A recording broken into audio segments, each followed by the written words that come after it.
Welcome, everyone, to the final episode of Season 2, Episode 17 of the Cosmere Reads. We're so grown up. She was Oh my just goodness. 17. Season If you 2? know Oh what my I goodness. mean. Yeah, we're leaving Cell. We're going to leave this planet. We're going to blow this pop up stand. Uh-oh. And just head over to Ashar next week. So, leaving Cell for good. Mm-mm. It's been Okay. interesting. Elantris and Emperor Soul. It's it's an interesting little planet. It's important for the Cosmere, but it is what it is. Yeah. So we're finishing up the Emperor Soul tonight. So before all that, quick announcements. I got really. Oh, yeah, we're on Mondays, in case you didn't know. Welcome to y'all that was actually able to join up with us on the new day. Yeah, we're gonna be on Mondays for the foreseeable future until something else comes up in life. We're hit the switch again. Yeah, because that's kind of how life. Well, we don't switch often. I mean, we were on Sundays for a long time. We were on Sundays for a very long time. Then we did Thursdays. Then we did Thursdays for a while. Yeah. Yeah. So it's fun to keep people on their toes. Exactly. Hey, think about it. We're basically in season 3, so we got one night for every season. I think we're doing well. Yeah, I think so too. I think so too. Yeah, we're getting ready to start which I don't even know how we're gonna do this season because we're putting stuff in between the Stormlight books. So it's like we're from here on, we're just jumping around. It's going to be the longest season 3 ever. It's just going to be to the end of the Cosmere. Oh, geez. Okay. It's just going to go back to just like here's episodes. Okay. I don't know. I don't know how we're going to do it. Maybe we'll do it by book. That's how we do it on the Wheel Reads. See, I thought we were going to be moving into era 2 of no, I looked at the schedule. It's like that's like at the end. I was like, oh no. Yeah, so I'm trying to keep it. So here's my methodology and this is subject to change as new books come out. All right, but I'm trying to keep it as close to timeline order as possible. Okay. When things actually happened in the Cosmere, but at the same time, there's certain books you can't read, even though they came technically the first book timeline wise, not publication order, but timeline is White Sand, the graphic comic. But it's the least Cosmere-ish book in all the Cosmere. Okay. If he goes back to White Sands, that'll be interesting to see that. But I don't know where to put that in. And then so you don't want to start there. And then Elantris is the next oldest, but it's not the good starting point. Like it's better to start with Mistborn or one. Like I definitely agree with that. It's a better jump off. Yeah. Mistborn was like it eases you in a bit. Elantris is a little jarring if you don't know what's going on. I'm gonna sneak White Sands in there somewhere. I'm not sure where yet. It's not even on the list right now. You said that's the graphic novel, right? The graphic novel, yeah. Okay, I'm gonna put it in there. I just don't know where yet. Yeah, I'm looking forward to that as a comic book guy. It's fun. It's a really fun story. Cool. But it is the least, I would say, Cosmere-ish book. Like with the and I don't know where. So I'm gonna have to do it before Era 2 because there is a character from White Sands that shows up in Era 2. But and so it's anyway. Okay. I'm not sure where I'm gonna put things in, and that's kind of the timeline. And the thing is, if I did Mistborn Era 2, that takes place in between the first 5 books of the Cosmere of Stormlight and the second 5 books. Like that's where in timeline where it takes place. So Stormlight takes place before. But I thought you had it on the list, like it was like at the end. It is because all the rest of the stuff that's on the list is like secret projects and little novellas and stuff like that, just to fill in gaps. Oh, okay. All right. So look, I mean, I trust you. I mean, I'm just asking questions though. So that could change too. I mean, so we might throw in like I might move it around but I don't know if we would jump that much back and forth. I thought about doing like a Stormlight book and then throwing in one of the but then you have to stay outside of the Roshar world for so long. Like you forget that, because how slow we go through this. It's really, really tough. So I might change things around. I don't know, but okay. They'll figure it out. We got faith in you, man. One of us, though. Oh no! I totally have faith in you, Alan. I'm just being sassy. Yeah. Tree, look at Tree throwing shade. How about that? How about that? Look at me being punny. Look at me being punny. Yeah. So as of right now, we are going to do Let's see. We've done Elantris and Hope. It's also Wave Kings, and then it's going to be Warbreaker after the Right. Yes. and Which then I hear all the good things about. Yeah, and then Shadows for Silence, which is another short story, and then Words of Radiance. And so I have like the secret project sprinkled in between Starlight books. Okay. So we'll see. I don't. Like I said, I don't know. This might change. Because I have Win and Truth in here before we start doing Miss Winter 2. Of course, Miss Winter 3 is about to start being written. So, well, I don't know. You can play it by ear. Yeah, which I'm excited for Miss Winter 3. Figure it out. Yeah. Anyway, personal life as far as what's going on with my world. I do want to apologize to everyone for not putting out more Coffee Reads episodes or Real Reads episodes. I have not been putting out the podcast episodes. Someone actually emailed me the other day. I was like, are you just on YouTube only now? And I was like, no, we'll put out podcast episodes still. I'm just being really, really busy, but I'm looking forward to this week to get a lot of work done. Just because my wife is heading for a work conference down in Texas for the last part of the week. So I will be but I say I'll have time. I might not have time. We'll see. You be herding kiddos. Well, no, the kids will stay with me. I'm saying you're herding kiddos. I'm herding. I think you said her and the kiddos. I was like, no. You're herding kiddos. I think the kids to the work conference. You gotta corral them, right? So yeah. I was gonna go to Texas with her, but then like we were selling the house, so I didn't buy a plane ticket. And then when the house stuff fell through, we decided to stay. I was like, now it costs too much to go down there because like plane tickets are going way up. And I was like, yep, nope, not gonna happen. Because selling the house and Alan was gonna let you know because I know you and I talked about and completely off topic. You and I had the same chairs. I had the purple one and you have a white one. Mm-hmm. I'm giving you heads up right now. I had to replace that chair. Like all of the leather stuff on it just flaked off. So I have a new chair now because of that. So I'm just warning you that chair. That chair. I mean, and same. Price is great, but I mean, it's like I was doing great, but now I work 100% remote, and I start looking, and it's just like getting little flakes on the ground. Yeah. And then I was like, nope, it's got to go. I need a new chair. It's doing well so far, but I don't work out in this chair. So like, okay, so you're not in the chair as much as I'm in my chair. Yeah. See, I'm in my chair like, multiple hours every day. Sometimes over. Usually I'm out that door right there, out into our living room where the TV is and everything like that. Got it. I just bring a laptop and do like editing and stuff like that out there if I do editing. But I've just been busy with house stuff, and that's what's been really causing me not to do podcast stuff is because I've been trying to get a house sold, and now that we're not selling the house, I have more time, but I haven't transitioned back into my routine. I'm still working on it. I'm taking a sabbatical. All right, it's been a really long sabbatical. I still don't know how you manage everything. Anyway, like you got so much going on all the time. I just don't sleep. Yeah. That's what it boils down to.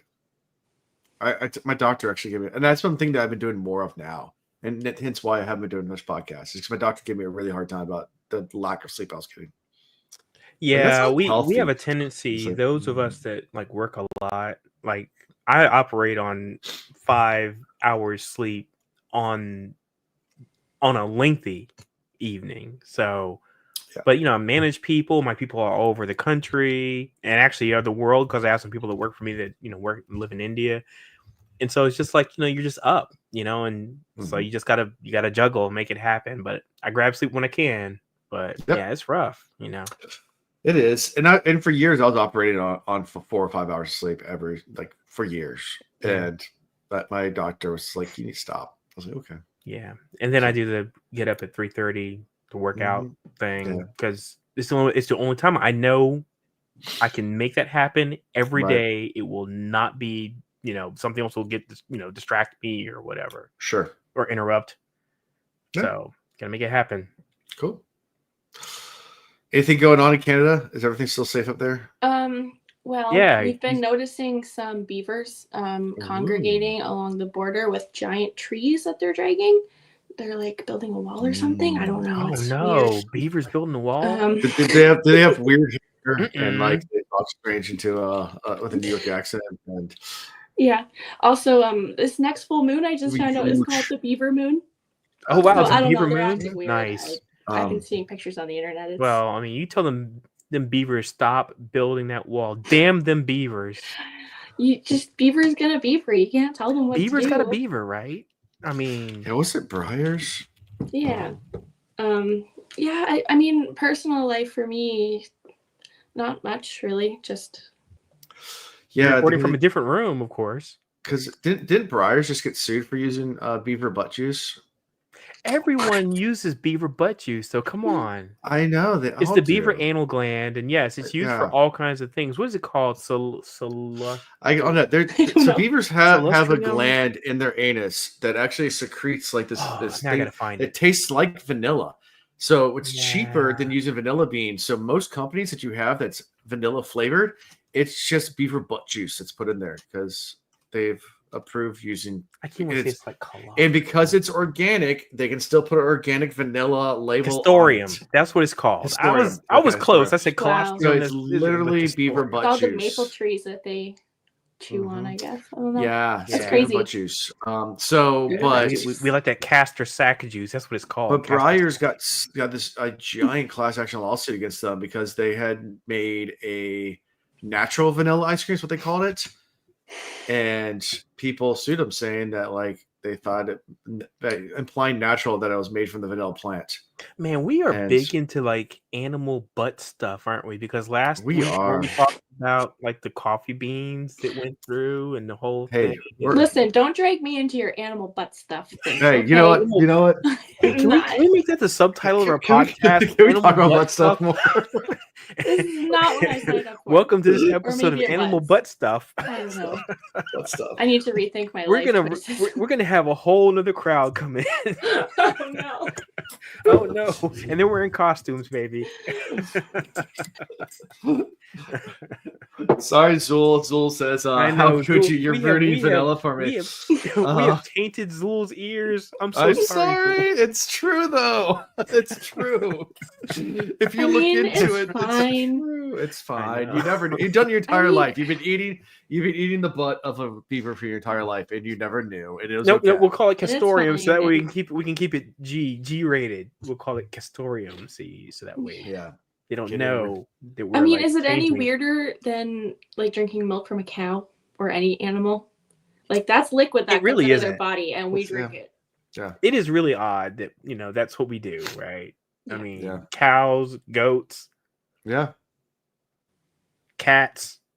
Based on that one movie I watched, Meet the Fuckers. No.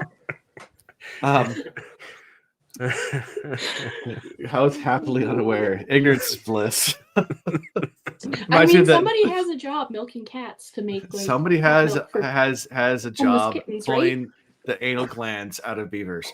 Somebody has a job doing all the things that you think no one wants to do, and somebody's like, "Hold my beer, I got it." I got you, fam. There's always someone that will do the thing. Oh, absolutely. I mean, you got to make it happen. Look, and we're talking about the good. We're talking about the good liquids. Mm-hmm. Oh yeah, there's some bad stuff out there too. Then there's the other liquids. Then there's taurine. Let me get you started on taurine. Where that comes from? Oh my god. We're gonna lose like so many. Who are you guys drinking a Red Bull? Who are you drinking a Red Bull? Oh no! You know what they put in that? Let's not talk about Red Bull. You know what they put in that? Let's not talk about Red Bull. I swear this isn't like in the book that we read. It gets better. It might have been in the subtext. I don't know. It might have been. It might have been. We might talk about skeleton butt stuff in a bit. So anyway, skeleton butt stuff. Vertebrae. You're ripping out the shell. No, Zena Zool. Zool, come on, Zool. Hang with this Zool. All right, get in because I miss you. Because I haven't seen Zool in like forever. Because we've been on the wrong day. So anyway, so chapter. Let's go with chapter day 42. The meaning of life, the universe, and everything. 42. I should have worn my 42 shirt. 42. Yeah, you definitely should have wore 42 shirt. Should have. I wear my Bacon Bash shirt instead. Man, because you were like all about 42. Every time it comes up, you were like the first one. Dude, I love 42. It's my favorite number. How can it not be? It's a good number. Yeah. It's the universe and everything. It was my number, my jersey number when I did sports in high school. Oh, really? Okay. 42 was. Yeah. My birthday's April 2nd. Oh, nice. So 42 is just a big part of my life. So yeah, 42. For me, it's always been 11. So I was born on the 11th. I have a twin sister, 1-1. You know, and then in soccer, like the main player that gets like all the goals, well, nowadays it's 10, but it used to be 11. Even the jersey I'm wearing right now, it used to be 11 because it's like worn off and stuff. But yeah, but all my jerseys like 11. Yeah. But when you get a number that you like, you just like gotta lock it in. Are you Jackie Robinson? 42. Hey man, 42. Hey. Man, there's so many 42 references. Miles Morales, of course, is like a big one, 42. There's so many 42 references in the world, though. There is. 25 has always been my favorite, but I don't really have a reason. I just like it because it's like the 2 and the 5 like look alike, but like especially digitally. Yeah. I don't know. It just looks cool. It's cool. It's like a reflection of each other. Yeah. And actually, you can flip it upside down. It still looks the same way. Yeah. There's a word for that. Like when a word looks the same upside down. Yeah. It's. I knew this word. It's not ideogram. No, it's not ideogram. Something gram. Yeah. I gotta find out. It's called an ambiogram. Ambiogram. Yeah, and palindromes are when it's palindromes back and forth, but ambiogram. Actually, I love that you type it in Google and the first thing to show you is an image of the word ambiogram done out like it's an ambiogram. Like it's that's brilliant. I love cool. this because the B and the G. Yeah. If you flip them upside down, it kind of looks cool beans. Love it. Anyways, so day 42, our good friend Shy. Hush, eye to eye. Shy. Who I have forgiven, by the way. Hush. In case anyone was You forget. You got to after you. Yeah. After these shots, you have to forgive Shy. Gotta forgive her. Also, she could kick my ass if I disagree. So. Well, now she can. We'll get there. Yeah. We'll get there. Oh yeah, man. I'm jumping ahead again. We'll get there. So you're not spoiling it. We've all read it. It's all right. So Shy thinks about the book she's writing, and really she's like writing a complete history of Ashravan. And like it's a whole life, and like it's actually writing a true history just because she's writing all these notes about his life to make this perfect forgery. Right. And she's really getting invested in him. Like she is. She's getting like into like everything about him and how like all people, you know, it's not as surface level as you think it is, right? He's a really complex guy. He had a lot of stuff going on. Most people are. Yeah, absolutely. Yeah. Most people are very complex. So she starts to doubt her ability to forge his soul accurately just because of how complicated he is. And she even contemplates like just making a puppet. Like I can do that. Like just make it seem like it's the right person. Like not make it true. But she doesn't want to do that. It's a cop out. Yeah. It is. Especially for her skill levels. Right. Yeah. And she thinks about her plans to escape and decides on creating a new essence marks for herself. As part of the escape strategy. That's all we get for chapter day 42. Yeah, that one was a pretty short. I think some of these are like pretty short, so it's like it's not a lot, but just a little bit insight. So day 58, we're skipping ahead a whole lot now. We're just jumping down the line. Farava arrives and remarks on the changes to the room made by Shy and how much she's changed her room, all the gold bricks. Puppet hate. Ryan might be here soon. Yeah, we don't hate puppets. We love puppets here. Yeah no puppet hate. I'm literally on a show with them. Yeah, they have been on the Will Reads. I have been on their show. We love the puppets. I have witnessed numerous episodes of theirs, and yes, I'm a fan. In JordanCon, you went to the live pitch area, didn't you? I did, sure did. Sick. I was sick as a dog in school, and I was like, I had to see it. So for the third year in a row, I just yelled Pikachu the entire time. It was great. It's my favorite. Pikachu! It's Pikachu! Actually, that was the only panel I went to that day because I was so ill. It's a good one.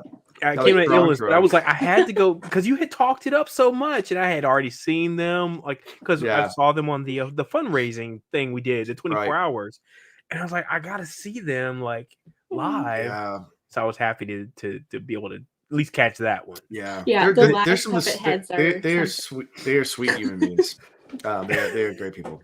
Yes. But comments on Shy's room. Then they discuss how Shy will create the Emperor's essence mark.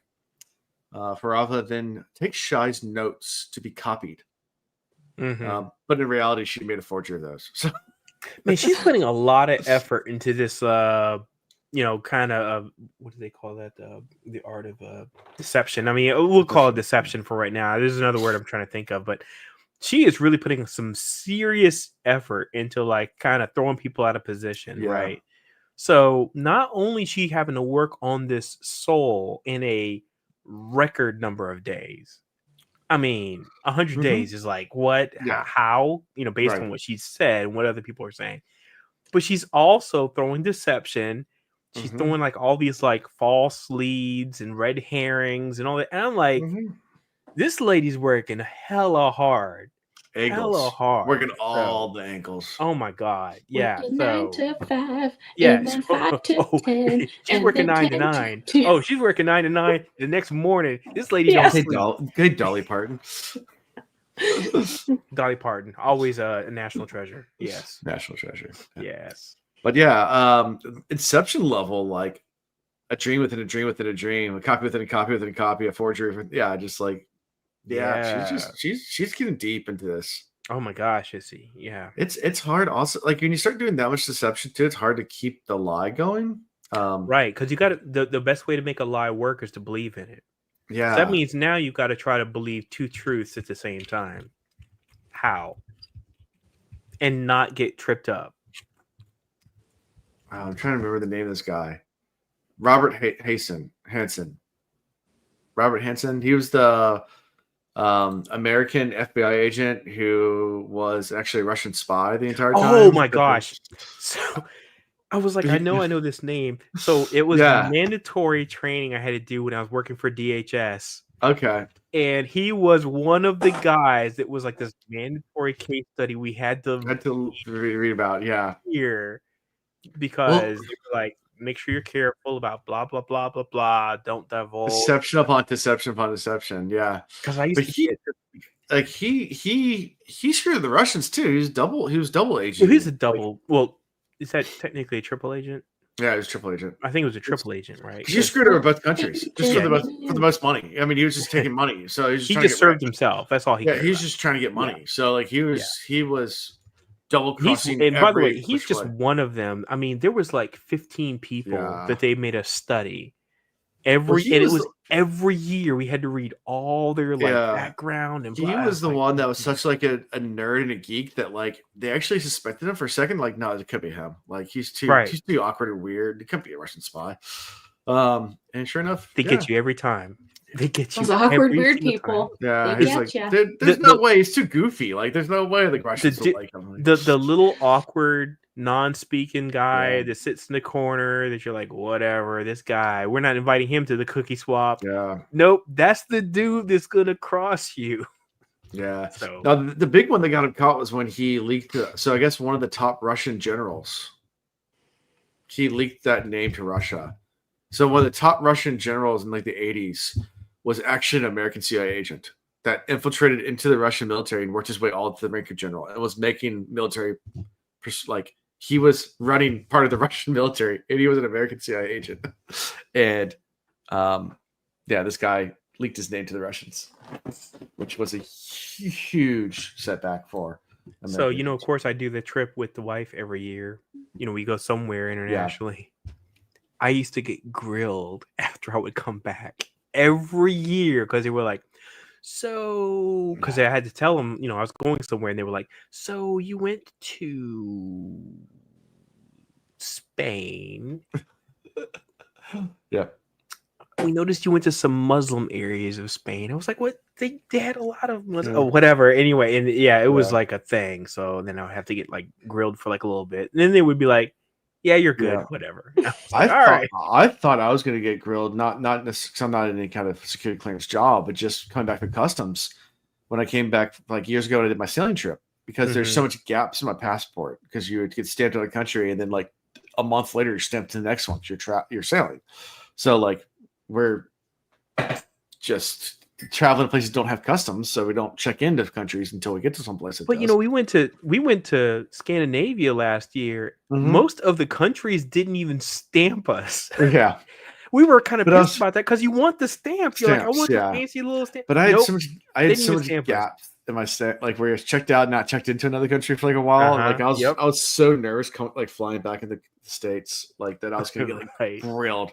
And like I'm sitting there going through the customs line, I show my passport. And I remember he looks at it, flips to the pages, looks back at me, looks back at my passport. I was like, "Here we go. They're gonna call me into the room." And he just looks up and stamps. He goes, "Welcome home, sir." And hands my passport back. And I was like, "Yeah, that's it." Like, you got no other questions? Like, I was nervous about that. We went to South America, and I was like, "Man, we hit Bogota twice." I was like, "Are they gonna think something?" I'm ready. They were good. They were like, "Fine, you pre-registered." And by the way, for anybody that travels internationally, my word of advice to you, that mobile passport thing that they do, where you actually, it's actually an app through the State Department. It's actually through the State and Immigration Department. No, Immigration. It's called MCP or something like that. Do it. You will not have to wait in the 4-hour line. They will take you right to the front of the line. It's happened for us twice. You fill it out, you do it on your phone, they push you right to the front. Everybody's looking at you like all mad. They got their arms crossed, like, what, why? And it's like, all you have to do is just fill in the thing, and they just push you right to the front. So it's always interesting too, like the amount of weaknesses in certain security. And because we're online, I'm not going to get into those details too much, but just because I don't want to get arrested or talk to it's not classified, but I still want to talk about like weaknesses in security, especially with military bases. But I've been on military bases without being checked in on, like without being checked in as a civilian. Yeah, all the time. And without going through gates and getting on military bases. And no one like there are weaknesses, let's put it that way.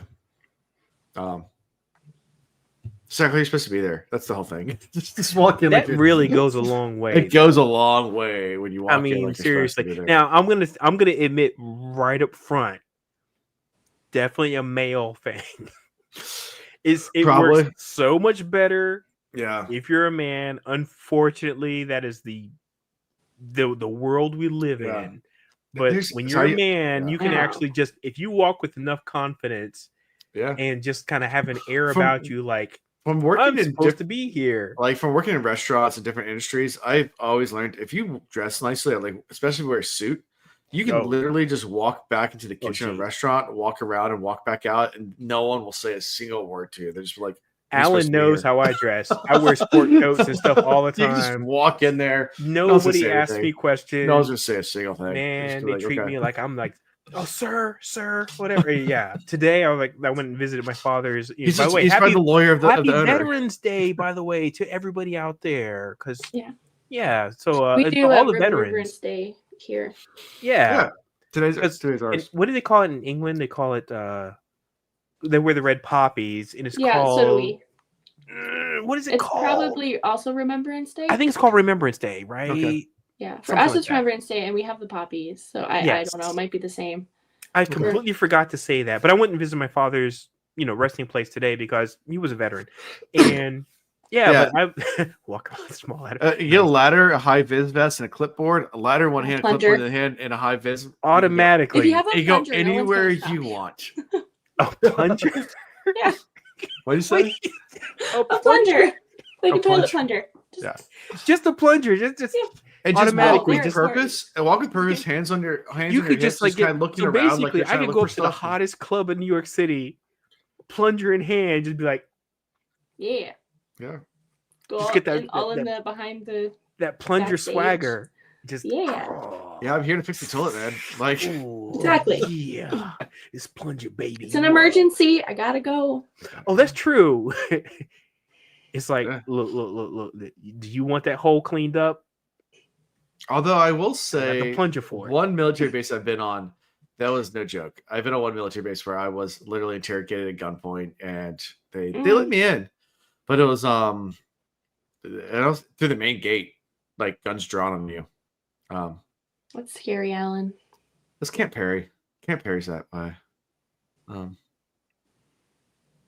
Was this before or after? Because they had the shooting like years ago. Camp Perry did? Yeah, no, not Camp Perry. Camp Perry in Williamsburg? Didn't Camp Perry have a shooting like back in like the early 2000s? I think it was. Maybe.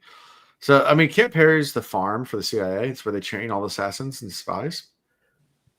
I'm pretty sure somebody's going to correct me on that. I'm probably like mixing it up with something else, but I feel like they had a shooting. They might have had a shooting. I don't know. But I went on there. This would have been 2005-ish. 2006, somewhere in there. I don't know when that happened, but if it was around that time, I'm just saying that could be a good reason why that could have happened. Yeah. It could have been. It's a CIA facility. Or actually, take that back. It might not even been there. It could have just been in that time frame. Sure. Because like everything got like really like heightened sensibilities about people at that time. So it's a freaky base to go on though. Like most of it's underground, so you don't see anybody while you're on the base. Because I drove over to like construction site to deliver some stuff, like for a job I was working, like, and don't see a single other person because it's all underground. Anyway, fun times. So Sector 58, right? Or day 58. Are we still in that? Yeah, 58. Because 42 is the copy. It's like jumps like 8 days. Yeah. No, 16 days, right? Because 42. Yeah. Yeah. And she's taking the book or the notes to check Shai's progress to determine if they can just kill her out right now. That's why Farva's doing that. I love how she puts that together so fast. Yeah. I'm sorry, say that again. I said I love how she puts that together so fast. Just like, oh, she's obviously showing this to her other forger to see if she can kill me already. Yeah. I mean, she had already kind of figured that out. Yeah. So she's just like waiting. She's like counting down the days of like how much longer is it going to be before they try to take me out. Yeah. That was like a confirmation, I think, moment for her. Yeah. Farva, not particularly bright, by the way. Right. I had more respect for her. A leader of Farva. A leader of Farva. Farva beans. I should have got that for the Farva Super Troopers quotes. Leader Farva. But I had more respect or reverence for Farva last episode than this episode. I feel like this episode I was like, oh man, she's not as conniving and manipulative as you think she is. So which I actually liked. I liked the fact that it kind of subverted my assumptions about her. So yeah. So day 59. So we only got one day here. Shai's having trouble sleeping. She thinks about how her books of notes is a forgery tome, just kind of like this it telling other, it's kind of has hidden messages to tell other forgers to stay away. Let's see. She turns to her research to occupy her, figures out that Ashravan lost his idealism. And this is also where Farva comes in and returns the notes to her. So that's it. 59. It's a really short day. Anything? I guess you know how much is not much going on, right? Yep. All right. Now we skip a big jump. Day 70. 11 days. Oh, yeah. 11 days. Katona. We got Katona back. He shows some talent actually reading the soul stamps. He's learning now. He's like, oh yeah. It's kind of cool. He started to get some respect from someone that hated it. He started to actually get some respect. So I like Katona's. I never hated him. Who hated him? Not necessarily hated him, but he definitely was anti-forger in the beginning. Yeah, but he's also a product of the society in which he lives. Yeah. That's the reason I really couldn't really knock him for his beliefs. Sure. Because he's just carrying on the same beliefs that the entirety of their population has, right? Yeah. It's not like he's like some one dude, like like some evil, like maniacal guy in the background who's like, I can't wait to just take out these peoples. He was just like, I've been told this is a bad thing. Don't do that. Finger wag. Yeah. Which I'm fine with. Yep. So the stamp for why Ashravan became emperor finally takes. So she finally figures that out. Yeah. And it depended on his relationship with Katana. Shai points out that the reason Katana wanted her to do the forgery was to get Ashravan back. And this is where Katana's like, oh, I underestimated you. Yeah.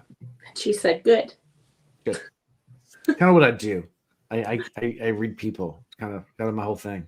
Kind of my whole shtick. Anyway, anything from all that? I mean, it was a fun little interaction. Yeah, the essence marks are so cool. Yeah, they're cool. Yeah. You talking about breaking down all the essence marks that she had for herself? Yeah. Yes. Are we talking about that? Yes. Well, we haven't got the ones in the box. Yeah. What's in the box? What's in the box? Yeah. At some point, they get to that. I think it's a couple days later, but yeah. Are you guys hearing hiss on my microphone? No. I'm hearing like a bunch of hissing. So.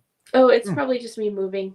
No, it's like hissing like on my microphone. So I think it's like on my end, but don't worry about it. As long as I'm the only one hearing it, it's not coming through. Wait. We do a quick test. Wait. Did it stop? Nope. Okay.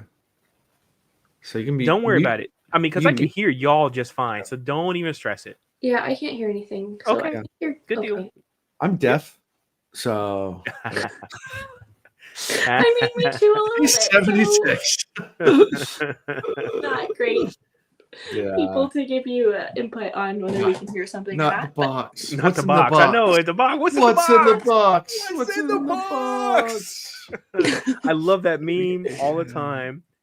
Man, it's in the box. Yes. And I remember I went and saw that movie in the theater, and I was like, this is one of the greatest things I think I've ever seen. Oh, what a great year for movies. 7? That was 7. Yeah, 7. Yeah, yes. David Lynch, I believe it was. Yeah, when everyone's quiet, you can hear a little hiss. Oh no! Okay, so you are hearing a little hiss. A little one. Just a baby hiss. Just a baby. A baby hiss. Yeah. A little hisslet. It could just be wires getting too close to each other. Like, I mean, if you're that's probably what it is. Yeah. So anyway, it's not a big deal. Yeah. I'm not deaf. I'm hard of listening. I understand that. That's a good line. I'm not deaf. I'm hard of listening. I'm hard of listening. Oh, I'm gonna steal that line. I appreciate you, 7-Eleven. I'm gonna steal that thing. Oh, it's getting long. Deaf and hard of listening. Yes. Holy crap! Oh, I can feel my cheek burning right now when I use that one. Oh my goodness! Yes, I am definitely using that. Oh, nice. Moaning souls, ignore them. That's what this is. Is that what it is? Oh shoot, we got like real like Halloweeny Halloween stuff going on. Yeah. Day 76. Right? That's where we are. 6 more days. Shai discovers letters the blood sealers received are from a woman. And then scares the blood sealers when she asks about this particular woman. She considers starting her escape plan, puts it off to finish her own essence mark, even though Farava has continued to find reasons to bar Shai's notes. She keeps coming back and saying, yeah, I need some more notes because I got to see a thing about a thing, and you need to give me your notes so that thing will happen with that thing. So, and the other thing. See Man About a Horse. To relax, Shai forges the wall into a being painted, which was really cool. Yeah. As an artiste, how do you feel about that, Tree? I thought it was cool, and I wish I could make art that fast. I mean, to be fair, it wasn't fast because she took her time making that stamp. Take the time, do the research, and everything. So it wasn't fast. Yeah, it wasn't fast, but it was appeared. Yeah, it was impressive though. It just sounded so cool. Yeah, wasn't it like what was it? Did MythBusters do the whole thing where they painted the Mona Lisa in like 1.5 seconds? Like where they got like all like they did the it was like a bunch of like airsoft. It was like airsoft guns. They put paint guns, and they put all the different pigment colors and all the different barrels, and then put a canvas up there and just fired them all at once. The Mona Lisa. It was the Mona Lisa. Cool. It was really really fun. Yeah. To watch. Of course, that only works when it's like you already know what the art's going to look like at the end. You can't just like visualize and be like, I'm just going to just try something and just put some random colors in there and see what happens. Yeah. Fun stuff. Let's see. Katana points out that it shouldn't have taken Shy. This points out that it shouldn't have taken, but Shy says the wall wants to be beautiful. I love that aspect. The wall wants to be beautiful. It wanted to be pretty. And now she has the most beautiful room in the whole palace. Mm-hmm. And biggest. Yeah. And after Shy kind of calls Katana out, this is where Katana admits or reveals that he's been practicing reading Shy's X's marks. So he's been learning how to do it. And that's when Katana then turns around and says, like, so what are these ones for? And she's like, yeah, there's no sense of lying to you. That's where I escape. So if I use this one, like, I'll just change to someone completely different. And all my memories will be gone. I won't be a forger anymore. Like, I'll just be a different person.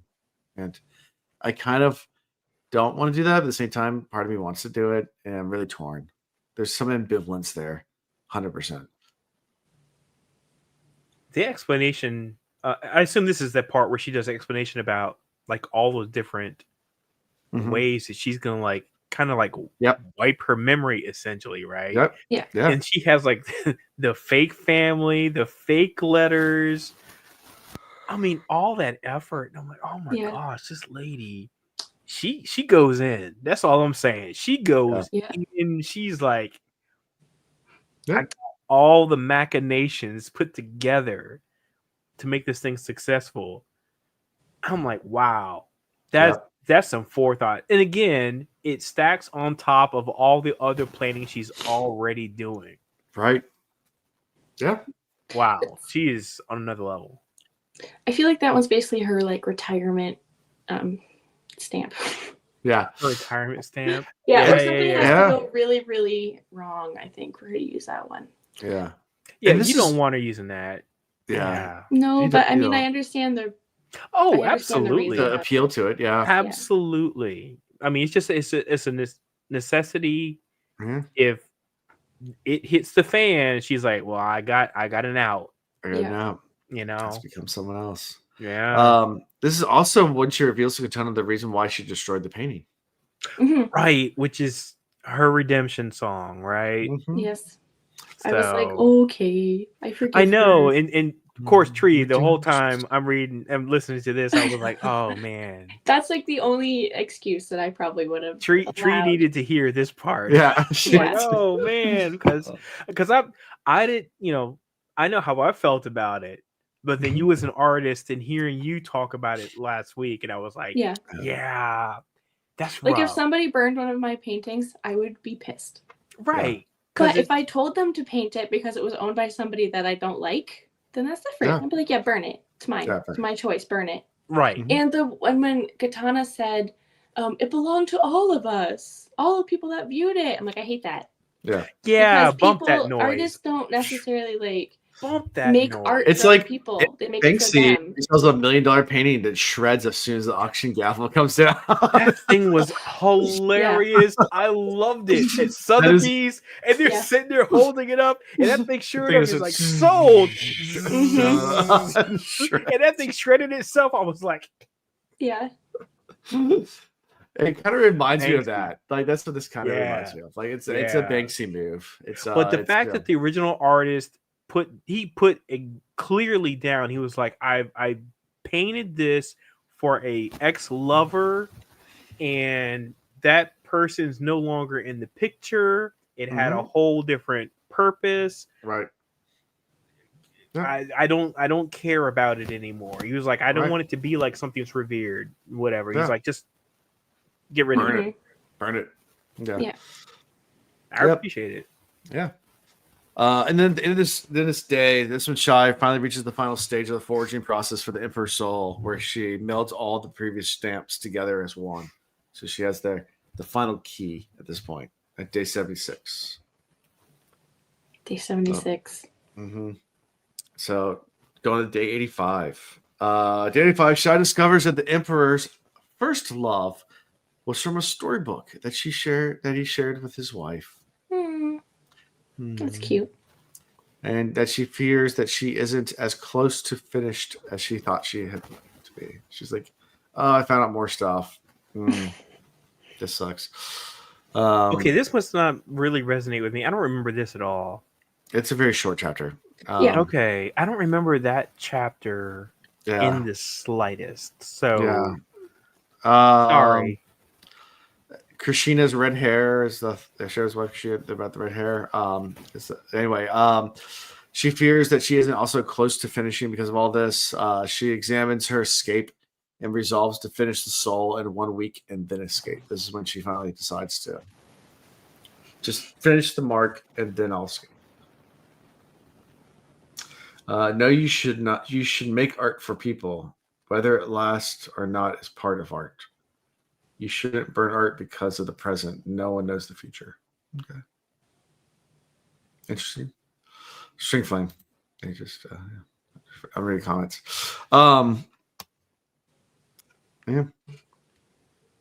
Sorry, I thought you were quoting the book. No, I was not quoting the book. I was quoting String Flame. Gotcha. Day 97. So these jumps in chapters threw me off. I was waiting for hours more reading, and I was like, "Oh, we're already at 97." I know. I wanted so much more information. I had so much more going on in my brain, and then after I was like, "Oh yeah, this is only 45 minutes." Yep. You can't have close everything to the end, right? Yeah.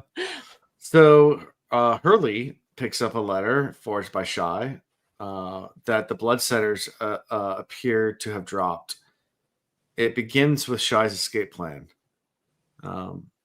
And she thinks she knows, Shai thinks she knows you need one more day to finish the soul. Looking for her, escape plan requires one more day of waiting anyway. So she's just like, okay, perfect. All right. So this part, I gotta admit, didn't understand it. All right. So she writes the letter that appears to show that the dude, the blood, I guess call him the blood cutter, but Bloodsetter, sealer, blood sealer, not setter, sealer, right? Yeah. So she writes it as if he's got a plan, but he's getting parts of their DNA. Dana. Nice. Which is made up of a sneeze called all the things, right? It's like nails and clippings and whatever. Yeah. And then the purpose is that she's gonna get the guards to get all riled up, want to come after him, whatever. And I'm like, how did she know that's gonna delay him the next morning? That the disconnect there, I could not get past the logic. I'm like, because it would just be they would go to him, he'd be like, nah, I didn't write that. And they'd be like, well, what's this whole thing about collecting our stuff? And he'd be like, why would I do that? That's stupid. And they'd be like, well, okay, we don't understand what you do. You could be lying. And he's like, that doesn't make any sense. And then he'd be like, I can prove the fact that I don't even think that. Here's my other letters, because he's walking around with these letters. The whole thing just did not click. Okay, so I guess when I was reading it, it was like, okay, so she knows that they drink on this day, right? When you're at the end of the week, they're if he gets a letter and so they're drinking. She already knows that they're quick to anger from the beginning, right? Where the one guard's just like, I can't wait to kill you, right? So she already knows they're quick to anger. So I'm gonna say she had this thing going through she had this like thought going through their head all day, and they start drinking, and then they probably just go after him, and he might not even have had a chance to speak, right? So she was obviously relying on a lot of chance. Like, none of these things she can 100% guarantee are going to happen, right? All of that I get. What I don't understand is how that all resolves into him showing up late the next morning. Oh, because his butt was kicked so bad that it would require him to be like this guy's getting his ass handed to him on a platter in an alley somewhere. You know, these dudes are like, look, fisticuffs McGillicuddy is what my name is. Yeah, that makes sense. Yeah. No, I get what you're saying. I'm just like, how does this equate to him showing up late the next morning? And I'm like, that part, and that's my only complaint about this, is that was the part I just couldn't quite. I got you. Yeah, I guess that makes sense. I don't really have anything to say about that. And that's fine. I mean, I just couldn't quite wrap my head around that piece. You know, it's a minor detail. Seriously, I mean, there's so many other things that, you know, happen and that, you know, she wasn't prepared for, that she had to like make like quick, like last, you know, like, you know, quick decisions and, you know, really harrowing situations. I get all that. I just didn't understand that part. I was like, that plan of him and the drinking and the being late certain days and what have you, and this was the execution piece. I was like, I'm not quite getting that. Maybe I'm slow. So I'll just leave it at that. With everything else being so well thought out on her part, it makes sense that would stand out to you, right? Okay. So because everything else seems like it was pretty meticulous, right? Mm-hmm. I mean, a lot of stuff she did, it was like the execution and the eventuality, and then her ability to, you know, compensate when things didn't quite go the way she needed them to go. I was like all about it the whole time. This is the only piece, though. The only piece where I was like, you're not selling me on this one. So. That's fair. Hey. Perfect Day 98. The final day before the epilogue's Day 101. But Day 98. So Shai finishes the Essence Mark. 2 days this is early. the one. This is the Sanderlanche, right? This is the Sanderlanche. Yeah. 2 days early, Zoo comes in, dismisses the other guards. He then tries to kill Shai, Zoo, the Bloodsealer, but falls for a trap that she has set as part of her escape plan. Wasn't for him. It was for one of the other guards, but she's like, I will use it on you, my guy. Yep. Yeah. Yep. Also, Zoo isn't the Bloodsealer, is he? Zoo is the general. No. He's the general. That's right. He's the general dude that was like kind of coming at her early in the story, was already kind of like, I'm gonna get you. You're right. You're right. The Bloodsealers come later in this chapter. Yeah. And she's like, you have such a nice horse. He's like, I hate your guts. How dare you look at my horse? Yeah. So Zoo tries to kill her, doesn't work. As well, Shai's ready for that. The Bloodsealer mark fails, and Shai is free to leave her room because she set like a timer kind of. She was checking that thing by the second. Yeah, she was watching it. I just imagine her at the door watching it flicker, and then it's go time. She was like 5, 4, 3, 2, 1. Yeah. Come on! It's like some Ocean's 11 shit. It's like, wait, definitely Ocean's 11. I got that vibe the whole time. Yes. Yeah. I kind of imagined it like flickering to her heartbeats. When she said she was counting the heartbeats. Because it kind of does the little Were they 10 heartbeats? Oh, nice. Maybe. This guy with the references. I love it. Oh, you don't know that reference yet. You'll find it out soon. Wait, 10 Heartbeats? That's from this song. Oh, yeah. Wait. There's a Cosby reference there too. Yeah, There's a Cosby reference there. Okay, but There's a Cosby reference there too. Oh, it's a Cosby reference. Okay. Yeah. Shoot, now I can't type it in because I was gonna look up the song, and now I don't want to like spoil something. Looking up something that's gonna show up. Yeah. So she makes her way to the Emperor's chambers through like all the different chambers and like all the different tunnels and sections. Finally, right. She turns a vase into a bedpan, right? Yeah. A golden. That's the plunger. Golden bedpan. No one's gonna stop you for holding a plunger or a bedpan. You have a very important job to do. The plunger. Tree. Well done. Well done. I mean, because seriously, if you walk around the plunger, people are like, yeah, that's a man on a mission. If you walk around the bedpan, if you walk around the bedpan, I don't care if it's gold or rusty. People are like, you're either crazy or important. Yeah. Yep. Yeah. Exactly. I ain't gonna mess with that. Good point. Though. Good point. But, like, the way that she trapped him in the bed was amazing. Yeah.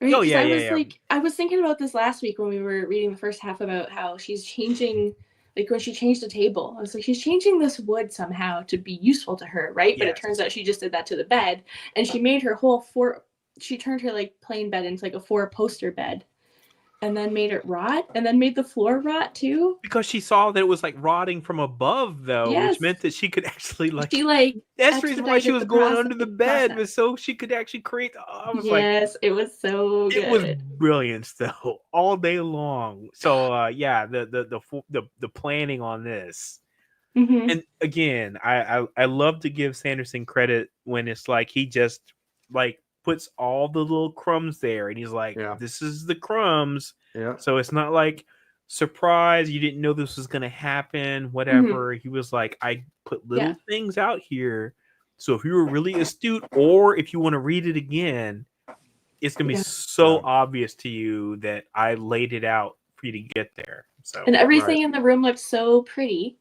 that nobody would have expected. You wouldn't think of rotting. Bed. Yes. Absolutely. So when he falls through the bed, it just like collapses into the floor beneath. I love it. Love it. Yep. So, makes it to the Emperor's bed, sees the Emperor, stamps him, locks that crop in, and he comes back to life, and they have a nice little sweet moment. Yeah. Where he's just like, what'd you do? I remember like my wife dying and stuff like that. And she's like, yep. Yeah, so I kind of do some things that are not really kind of frowned upon. And she's like, oh, you're a forger. Like he puts two and two together immediately. Yeah, he tiptoes the line between somebody who just seems like he's really appreciative and being an asshole. Right.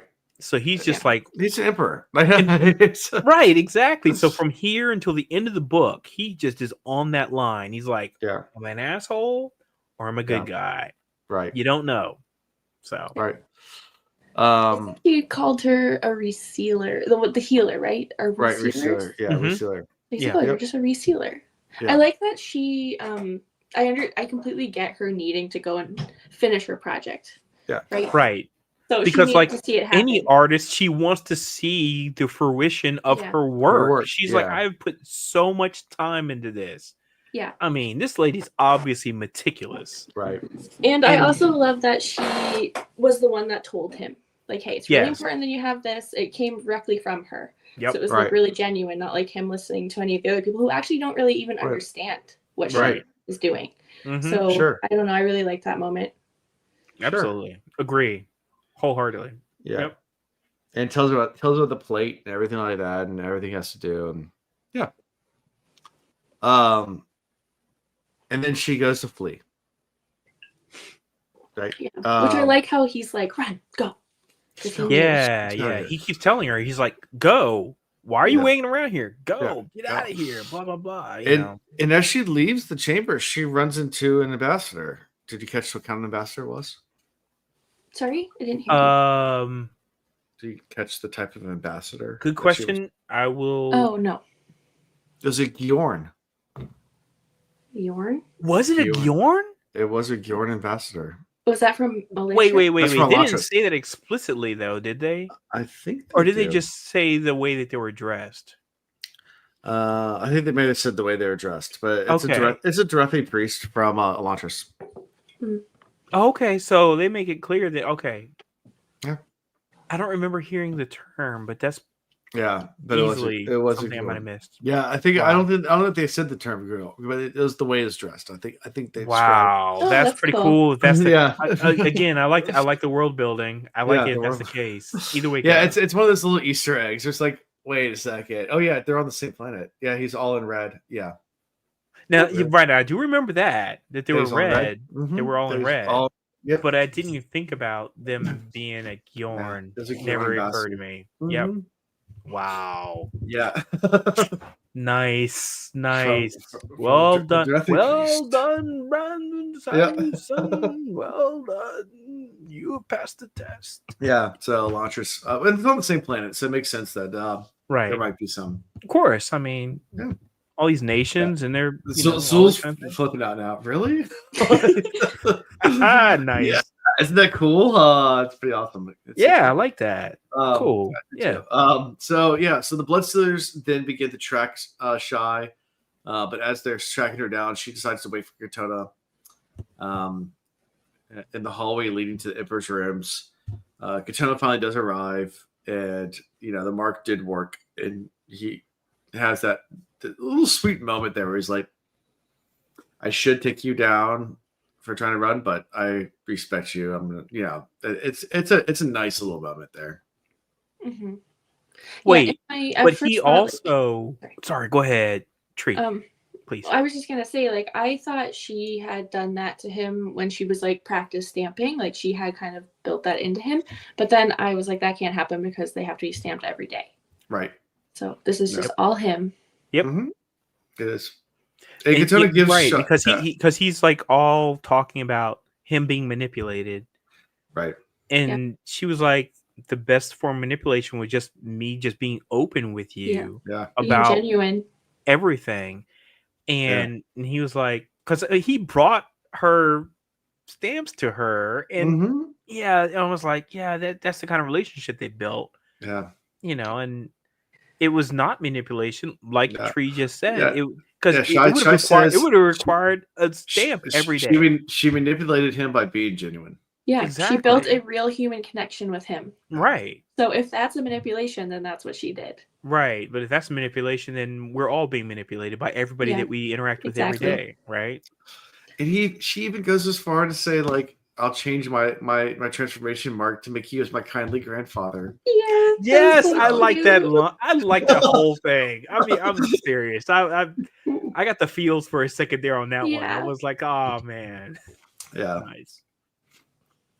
So at this point, Shy uses her essence mark and becomes Shazan. Oh yeah. The warrior. Yes.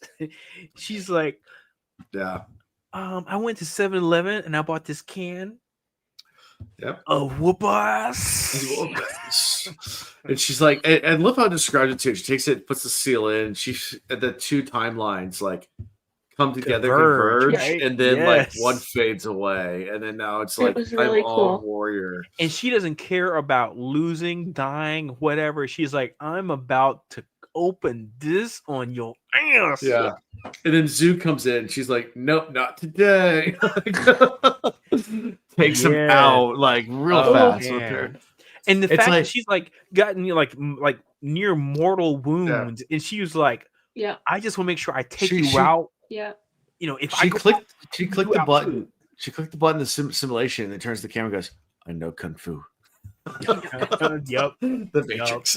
Yeah, it was great. I loved it. I was like sitting down in my bed and I was working on a painting, and like as soon as this part happened, I like got up and I was like, oh my god. Like, yes. Like, she becomes like a whole nother version of herself, and I'm like all for it. Oh shit. Takes her out. Then she comes around the corner and she looks on the hallway, and they're not humans there. They're he can leap about. Look at the bones. Look at the Bones. Gotta look at They're the bones. Bones everywhere. Yes, these guys. I just kind of imagine like the old Disney like skeleton crew. Yeah. They all just kind of like do a dance over the room, all line up. Like, all right, let's Nice. It's time to kick gas. And I'm all out of I'm gum. all out of gum. That's right. Yeah. But yeah, she goes to fight the skeletons, and the skeletons put a good fight. They fought hard. I mean, they're obviously pretty powerful. She takes them all out, but she takes a lot of wounds in the process. Yeah. Yes, she does. Yeah. And she was already wounded because she had gotten cut in the side. Yeah. Earlier and didn't realize it, which comes back later because she's worried about the fact that he's got fresh blood, fresh blood. As soon as that happened, where she felt like the searing pain in her side, I was like, "Oh shit!" Because she's got her blood. Oh no! Because she says at first she thinks it's because of the cuts that she gets every day. Yeah, from the blood seal thing, and then she's like, "No, wait." Like how it was when she's like, no, it's not that, because that hadn't happened because it's been more than 24 hours. And then she's like, oh no, it came from the blade. The blade earlier. Like, oh no. Yep. Crap on a cracker. That's right. Blood on a cracker. Oh damn it. And it's pretty badass. I mean, it's a good fight scene where she takes out the vertebra of like the skeletons, they collapse, smashes some heads, does some headbutts. All sorts of fun stuff. She ripped out their spines. Yeah. Yes. And the fact that she recognizes too that they've actually had like bones replaced. Finish him. yes, the Mortal Kombat. But the fact that they've had bones replaced over time. So it's like they've gotten damaged from other stuff, and then it's like they just take from a bone from somewhere else and just put it here and be like, you're fine. Walk it off. Yeah. So I mean, if you replace the bones, at what point are you not the same skeleton anymore? I don't know. Yeah. These guys. It's the whole argument with the boat. If you replace each piece of the boat, each plank of the boat. Yeah. At what point in time is it no longer the original boat anymore? Yeah. This is all new. And then she stole all of their skulls. Which I didn't understand it, and then it was like, that's right. Because they have the seal they on have them. To have. Yep. Mm-hmm. Yeah. So then she runs in the blood sealer. She tells the blood sealer to go back home to the girl who loves him, and actually takes some of his blood as insurance. Yeah, she does. Mm-hmm. And she's like, "Don't follow me." She's like, "I know you can follow me for 24 hours. Stay your ass here, and then for extra insurance, stabby." Yeah, mine now. Yeah. And then we switch to Katana, who's meeting with the new Ashravan. And asks why the arbiters needed a forger, and quickly figures out the real reason of why all this went down. Yeah. The last little scene with Katana and Ashravan together. Yeah. Yeah. So I feel like she did. I mean, she was supposed to write in a back door, but yeah.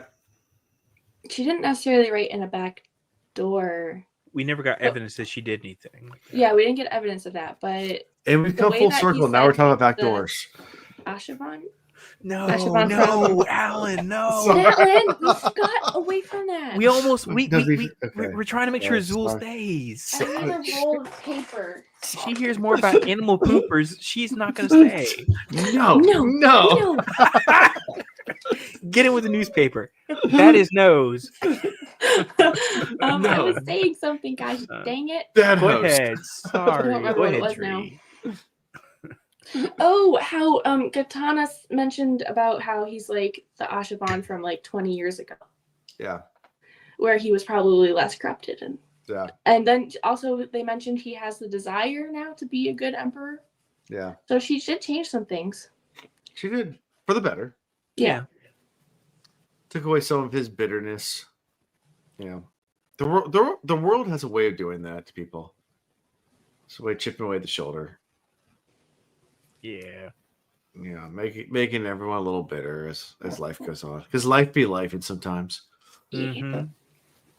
So epilogue day. Oh, and she steals the horse, by the way. Oh my god, I loved that so much. She's like, I like your horse. Yeah. Yeah. You know your horse flash. I'm gonna steal it on my way out. That's a beautiful horse. Yep. That was great. So, guys, anything more from this before we get to the epilogue? I don't think so. I mean, it was a lot going on. This is a long chapter, and it was a lot that happened. But there was typical Sanderlanche. But I think we covered most of it. Yeah. Yeah. So day 101, Ashravan talks to the assembled factions. Katana remarks that Farava, that's something that the old Ashravan, it's something that the old Ashravan would have done, not the new one. We talked about it a little bit already. And Farava finds out that the forged painting was stolen from her office. And she left some sort of mark that was not a nice meaning, but we don't know what it is. I'm just picturing like a big like F you. Yeah, exactly. It's a big middle finger. Just nice. That's what I picture. Giant painted middle finger. Just a big birdie. Yeah. Shai reveals that she left a Rio rune in its frame. And then she stamps herself with her survivalist essence mark. Yeah, because she talks about she's gonna go out in this like forest and like live and do the things, and I was like, yeah, that's kind of badass again. Yep. She's badass. I love her. Yeah. She's great. Her whole life is an art project, right? Yeah. Like she has made so many different versions of herself, thought about so many different things. Like her whole entire life is her own creation. And I mean, like everyone sort of is, but hers is really intentional. Yeah, very intentional. It's a lot of effort and work for her. Yeah. So she's extremely impressive. In the novella, with Katana reading the book Shai gave him, and its copy of the Emperor's Essence Mark, and reading all the history of Ashravan, and it also reveals certain aspects that Shai added to help him nudge to become a better emperor than he was originally planning on becoming. And then after Katana's finished, he burns the book. Yeah. Yeah. So the whole thing with Farava, though, because I mean, of course the main story ends, and I was like, wait. We still don't know who the assassin was. Why? How come Farava didn't get the comeuppance I was hoping for? All this kind of stuff, and then the epilogue happens. I was like, okay, I'm waiting for it. Waiting for it. Yeah, and it doesn't quite. And then they're still talking about like the back door, blah, blah, blah, yada, yada, yada. And I was like, I don't really feel like it's a okay ending, I guess, but not the happy ending you kind of, hope for in a lot of these kind of stories. Mm-hmm. So, and he's still kind of he's a gruff dude, I mean, which I'm not saying that's a good or bad thing. He's still kind of a gruff guy. I didn't like the way he talked to Katana. I mean, I just feel like it was just like talking to a subjective individual or something. And I was like, I don't like that. And maybe even more so because in the audio version, the book changes between the dude that reads all the time. I keep forgetting his name. Michael Kramer? Yes. Anyway, so for most of the book, it's the lady that reads it, and then it gets to the end and it switches to him. Mm-hmm. He does a really good job of really making it obvious that Katana is a lot older than you think he is, because the lady has been reading it the entire time. And then when you hear the Emperor, who sounds younger, talking to Katana, and he's like an older man because of the, again, voice inflection. And I was like, now I hate you. I hate you because I don't like the fact you're talking to this guy who actually helped you become the great emperor you are. Your mentor. Right. But you're like, treating him like a subject or subjugating him. And I was like, I got a problem with that. But that's just me just getting in all of my feels, and maybe that's a good thing because that means I'm having a emotional response to the book. Yeah. But at the end of the day, I was like, I don't like, him being treated that way. And then the fact that he has like all this information that he's been handed by Too Shy, Hush Hush, Eye to Eye, and he like drops it in the fire. He's like dropping the fire. He's like, now nobody knows it except this guy and the lady who is never gonna come back. Mm-hmm. I mean, she observed some stuff, but she ain't never coming back. Why? No. Yeah. It's kind of cool because, I mean, that was her. We ended up finding out her motive for stealing the moon scepter. Yeah. Right? And that was just to do that, to have something on display that could fool thousands of people or hundreds of people, she said. And now she has the emperor. Right. Right. So why would she? Yeah, because they talk about hundreds, thousands, millions. Yeah. Right. So she's like achieved a huge piece of her, I guess, life's work, or at least her motivation is. Sure. But not knowing what happened to the emperor and the assassins and all that stuff, I really feel like this is Shy's story. This is just a very small chapter of the emperor's life and stuff, right? So, I mean, it kind of makes sense. Yeah. Maybe we'll hear about it as we go further into the Cosmere. Yeah. And maybe we will get more foragers. Maybe.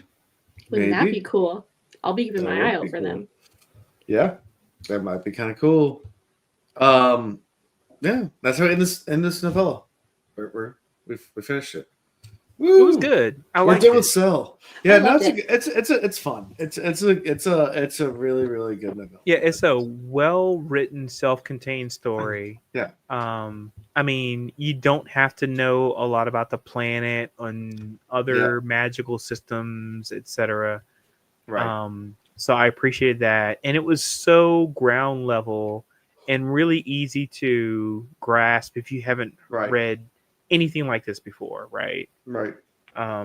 It took a while, like, we went through, the first era, Mistborn era, for example. Mm-hmm. It takes a while to get used to what's going on there, metals, blah blah blah. But this is just, hey, it's a magical system where you can basically take something, reshape it, with certain caveats, and it extends not only to the essence of the materials you work with, but also to the souls of people. But because souls are complex, it requires a lot more effort to reshape the soul of a person than it does to reshape, the history of wood or glass or things like that. So I appreciated all of that. So that was really good, well written. I can see why this is an award-winning novella. Definitely, yeah, totally. It also especially really as short touches as it was. On how each human can reshape themselves numerous times in their life. Like they don't only have to be one thing. Right. So her taking months to form this new identity of her being like a ninja person, or her being I don't know, she had so many. There was 7 or 8 different personalities. Right. She had the nomad, she had the beggar person, she had the survivalist, she had so many, like you said, it's so many, I can't remember them all either. But yeah, you're right. She could reform herself, reinvent herself essentially on a whim. Yeah. That's very cool. I liked that kind of message, I guess, or I took that message from that. Did you guys listen to the postscript? Yes. I did. Listen to the postscript. Yeah, where he talked about the influence coming from. I think we talked about this last. Yeah, we talked about that episode from Taiwan. And now they stamp on paintings to basically add something to the artwork, and he's talked about specifically it's like the equivalent of somebody signing across Michelangelo's statue of David or something. Just write their name on it. That is really a crazy concept. But apparently in Eastern cultures it's common. But it's also where he got to how he decided to write this, write what you know kind of thing. And he goes into the whole thing, that was one of the exercises he had in writing class in college, and he's just but I write fantasy. I don't know any of this stuff. Well, and then he said, even writing what you know, he's I write. And by the way, him and Robert Jordan write very strong female characters, obviously. And neither are female. And they're I don't know females, but I will write for them with the assumption that I can kind of figure it out based on what I think makes the most sense. And he said the same thing about, in this postscripts for this, he's like, I don't know this, but I feel like there's something there, and I can adapt this. Right. And I think that says a lot about, folks who go out here and write things that they haven't experienced personally, but it's like they just know. It's like, I feel like this is the way this should be executed, and it would resonate with people. This is the way. Right? This is the way. This is the way. This is the way. It is. Yeah. Yeah. So, favorite character? Shy. And Zoo's horse. I gotta say Katana on my part. I was gonna go Katana too. I feel like he is far and away. I mean, and I love an arc. I love an arc where somebody like, at the beginning is one thing, and at the end there's something completely different. And for him, and it was a really short book. I mean, if you think about it as a novella, the arc is there. I mean, you can just see it develop. You can see him changing the whole deal. But Lord have mercy, Shy, like what her capabilities are, and the fact that she's like so obscuring about what she can do. I appreciated that. She's like, she only lets you know so much about what she can accomplish, and then you hear more and more. You're like, what kind of super god are you? Yeah. So I like both, but I'm gonna go ahead and go with Katana. Yeah. Okay. Yeah. Let's go. Yeah, they're both really good. Absolutely. Both really good. Well written. Both of them well written. Yeah. So so next week we'll be starting the Way of Kings. Yay! It's gonna be fun. Someone's excited. It's gonna be so good. It's gonna be so much fun. Okay. I know nothing about it at all. I will give you this warning. Everything I could to make sure I don't. I will give you this. Anything. I will give you this warning that the Way of Kings, it doesn't start slow. It actually starts out really fast. But nothing that it starts out with has anything to do with. Well, it has to do with the overarching story. So it's a lot of world building, a lot of setup in the beginning. Of course, it's got to be right. So I say be patient because it takes a while to figure out like what the hell's going on. Okay. But so for next we're doing 3, I guess I call it chapters. So we're doing the prelude, the prologue, because they have a prelude, a prologue, and then chapter 1. Okay. Prelude, sounds good. Prologue and chapter 1. So and these actually have names. So it's gonna be prelude, prologue. So the prelude and then the prologue is called To Kill. And then the chapter 1 is called Stormblessed. Okay. Sounds good. Cool beans. Get to meet one of my favorite characters in all of God. Hoid? Hoid is one of my favorite characters. Yes, no, 100%. No, Hoid is. knows about Hoid? Yeah, a lot of us know Hoid.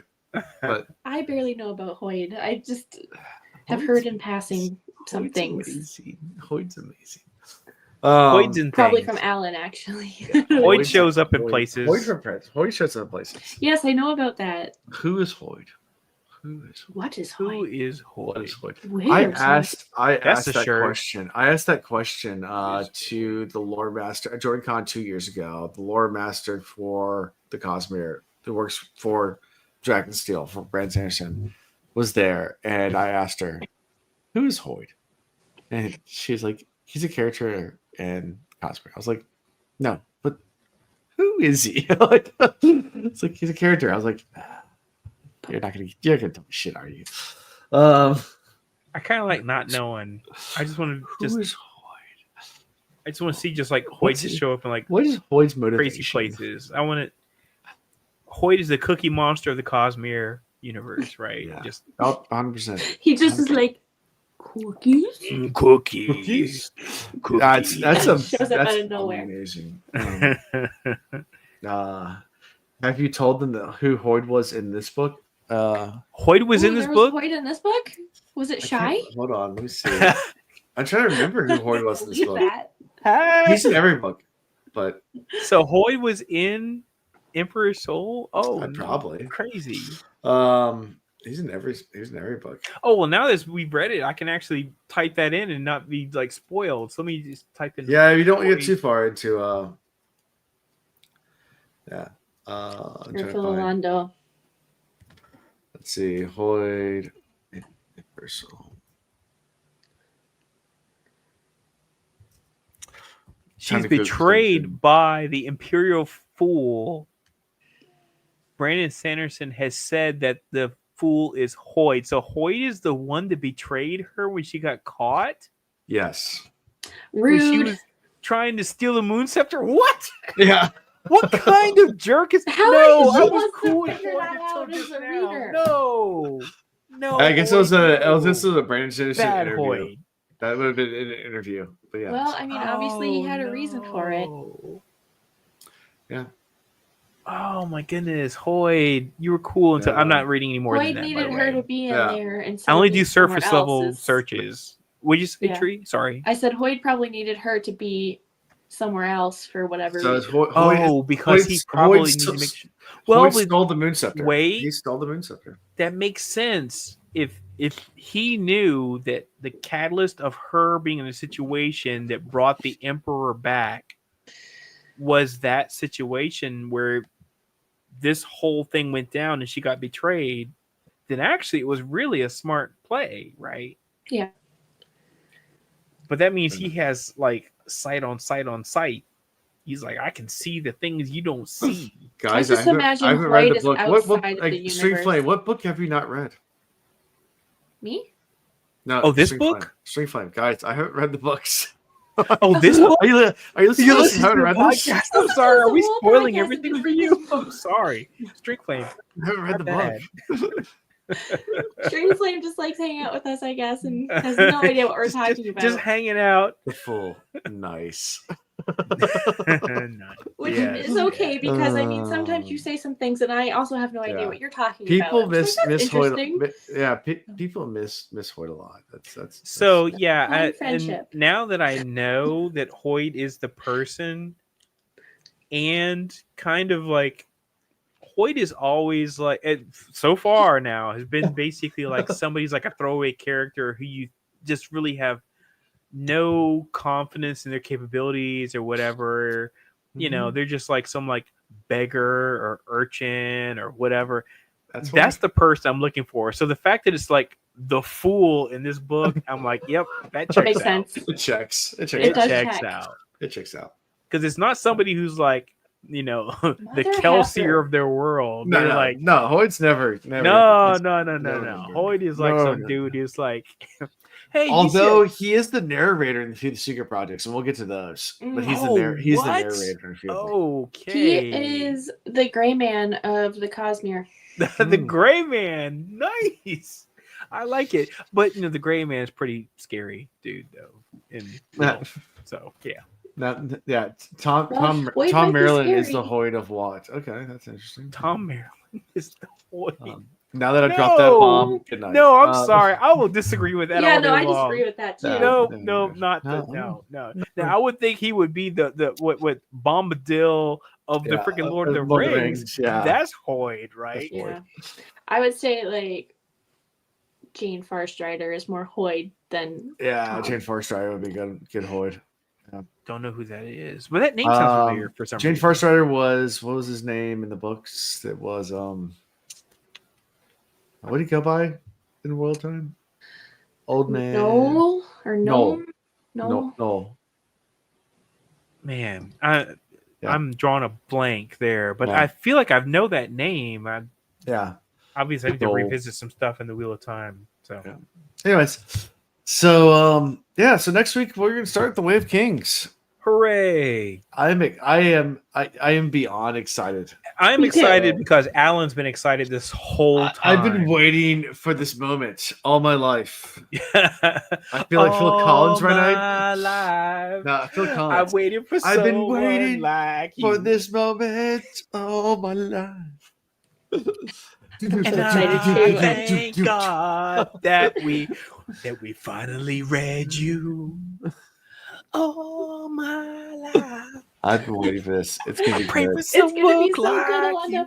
So I read the whole book, and so much of it still doesn't make any sense to me. Like so much of it just I listened to it and I was like, huh? And then it just went out the other ear. So I have actually been waiting anyway to do a reread with you guys anyway. And I was just gonna follow along from this point on. So I've been waiting for this for a couple of years too. And I'm so excited to actually be a part of it. There's nothing better than reading a book along with that's the reason why book clubs became a thing, is because it's just like there's stuff that some people pick up and it's like other people don't, and it's like you get together, you share, you're like, oh yeah, there's like moments.